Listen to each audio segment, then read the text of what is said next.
بطبيعه الحال انه فرحه لكل المغاربه، وكنشكروا المنتخب الوطني المغربي على هذا الانجاز الرائع والانجاز المهم اللي رجع لنا البسمه، وان شاء الله مزيد من التوفيق للمنتخب الوطني، وفرحه كبيره اخرى ان شاء الله الفينال لاكوب دافريك ان شاء الله.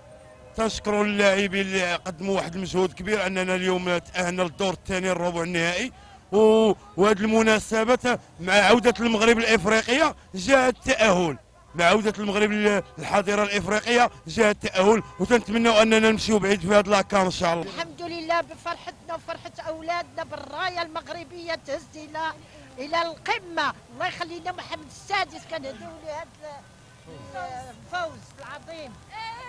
صراحة اليوم المغاربة لعبوا مزيان، ترجلوا وما فرحناش من 2004 الحمد لله. تقريبا شي 10 سنين وكثر، 14 عام حنا كنتسناو هذا الفوز، ومغاربة كلشي فرح وتبارك الله عليهم وديما المغرب. المنتخب المغربي وتنتمناو لهم النجاح، وتنصيفطها لولدي اللي في فرنسا وولدي اللي في الجزائر وكاع المغاربه كنقول لهم الصحه والراحه، وشكرا للمنتخب الوطني، وان شاء الله تجيبوا الكاس، وان شاء الله تربحوا، ان شاء الله تحمروا لينا وجهنا، وان شاء الله كاع اللي ما بغيناش ان شاء الله وعاش الملك، عاش سيدنا، الله يخلينا سيدنا.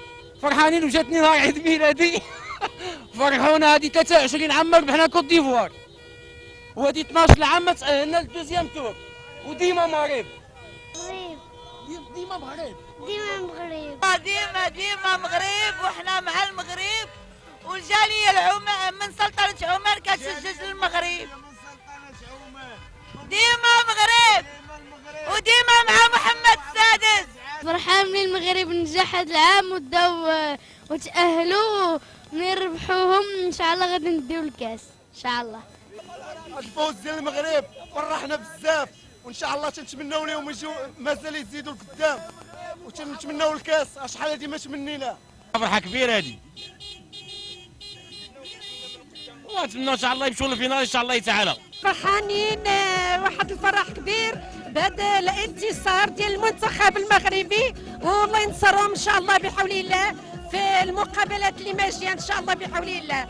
هذا كان تحدي بالنسبه للكوت ديفوار، بالنسبه لنا حنايا تغلبنا على الكوت ديفوار الحمد لله الحمد لله، ونتمنى ان شاء الله الانتصارات اللي ماشيه ان شاء الله بحول. ديما مغرب ديما مغرب ديما مغرب.